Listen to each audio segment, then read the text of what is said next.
Question 3 में कह रहा है a car complete its journey in a straight line in three equal part with speed v1, v2 and v3 respectively। ठीक है, एक कार स्ट्रेट लाइन में ट्रेवल कर रही है और हमने मान लिया कि वो स्ट्रेट लाइन ए बी है।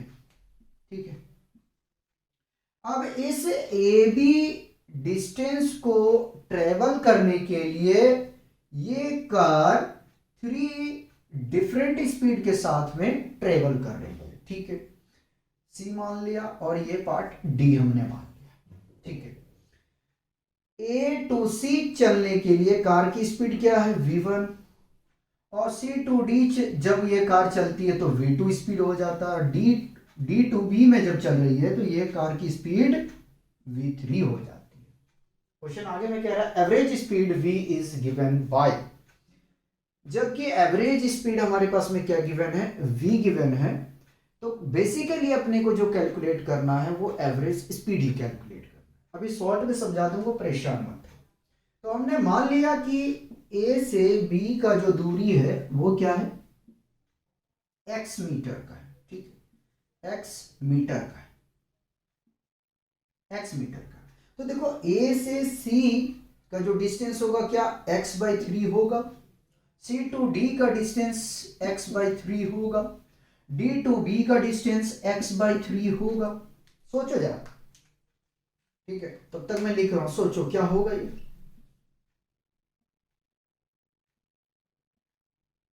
देखो भाई, होगा या नहीं होगा। ठीक है, सही कर रहे हैं।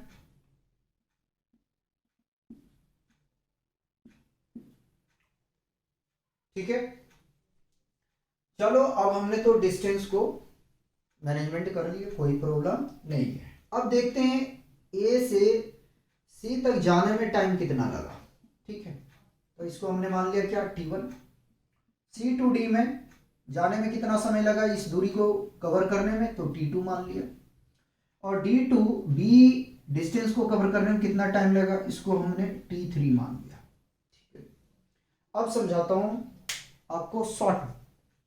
ठीक, देखिए एक कार स्ट्रेट लाइन में क्या कर रही है, ट्रेवल कर रही है। ठीक है, और उस स्ट्रेट पाथ को कवर करने के लिए या कवर करने में उस कार को 3 डिफरेंट स्पीड के साथ में ट्रेवल करना पड़ा। ठीक है, या तो उस पाथ को कवर करने में उस कार को 3 अलग अलग जो है डिफरेंट स्पीड के साथ में। ठीक है, अब कहोगे अलग अलग और डिफरेंट एक ही बात बोल रहे हैं, तो समझो।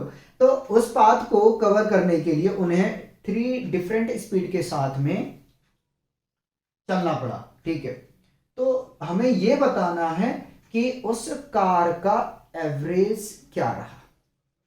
ठीक है, जो उस स्ट्रेट पाथ को ट्रेवल करने में उनका एवरेज स्पीड क्या रहा, ये अपने को कैलकुलेट करना है और एवरेज स्पीड गिवन है v। ठीक है, आइए जरा सा तो देखते हैं। ठीक है, तो कार भी बना दो। चलो कार भी हमने बना दिया, ये रहा इसका पहिया।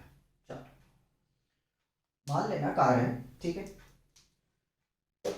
क्या करोगे और कैसे सॉल्व करोगे जरा सा सोचो। पहले हम चलते हैं from from from A to C.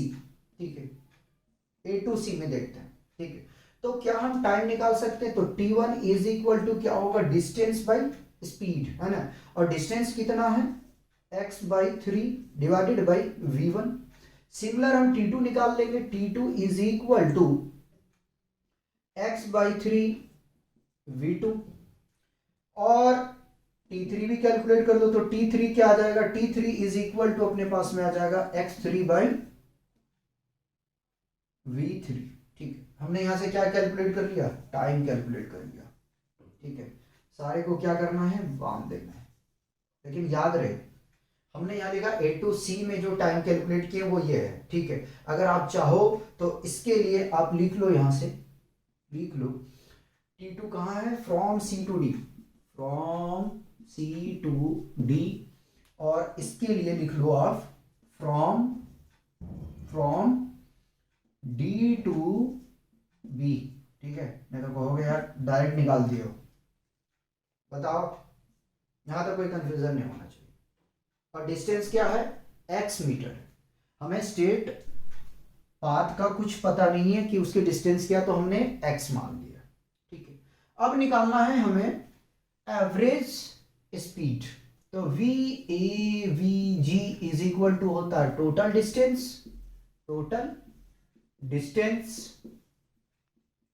Bye total time taken. बताओ यही फॉर्मूला होता है या नहीं होता। एवरेज स्पीड अपने पास में v गिवन है, ठीक है, और टोटल डिस्टेंस क्या है x, ठीक। रख दे। अगर आपका दिल कर रहा है कि हम x/3 लेना, चलो दिखा देते हैं। x/3 plus x/3 plus x/3, ठीक है, डिवाइडेड बाय टोटल टाइम को ले लेते हैं। तो टोटल टाइम अपने पास में आ जाएगा, क्या आ जाएगा, t1 plus t2 plus t3, ठीक है।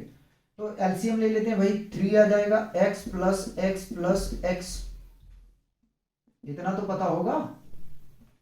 चलिए इसकी वैल्यू रखो जरा सा, क्या है, x/3 v1 plus x/3 v2 plus x/3 v3, ठीक है।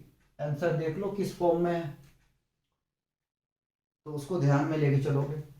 चलिए ये है v इज इक्वल टू, इसको ऐड करोगे तो मिलेगा 3x/3, ठीक है। 3 से हमने कैंसिल आउट कर दिया।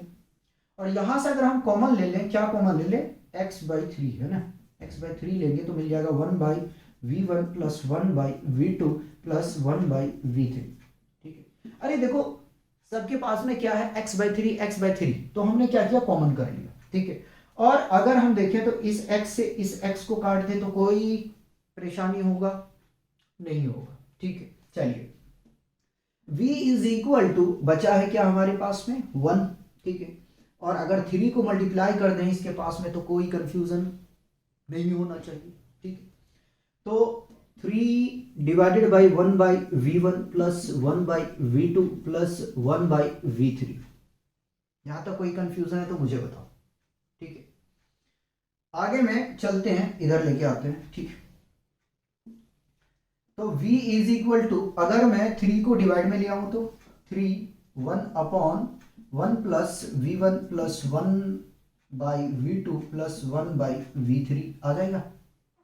एरो छोटा दिखा, ऐसा करते हैं ये, ठीक है। क्या कोई ऑप्शन मैच कर रहा है, बिल्कुल नहीं करता होगा, ठीक है। तो हम ऐसा करते हैं, इन दोनों को रेसिप्रोकल कर देते हैं, ठीक है। रेसिप्रोकल करोगे तो क्या मिलेगा, 3/v इज इक्वल टू, ये पलट जाएगा 1/v1 plus 1/v2 plus 1/v3, ठीक है।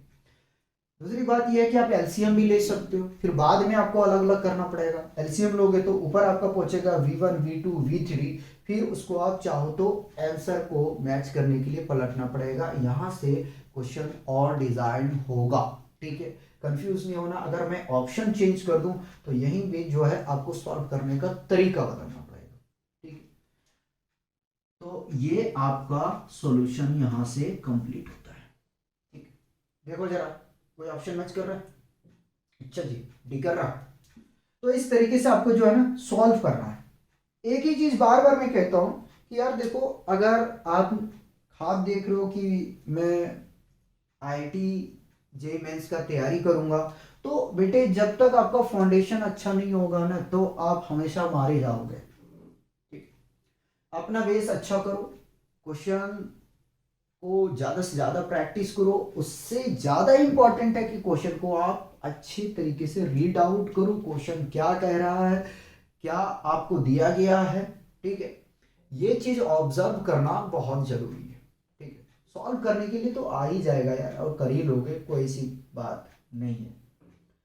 कॉपी करेंगे, नेक्स्ट क्वेश्चन का सॉल्यूशन देखें।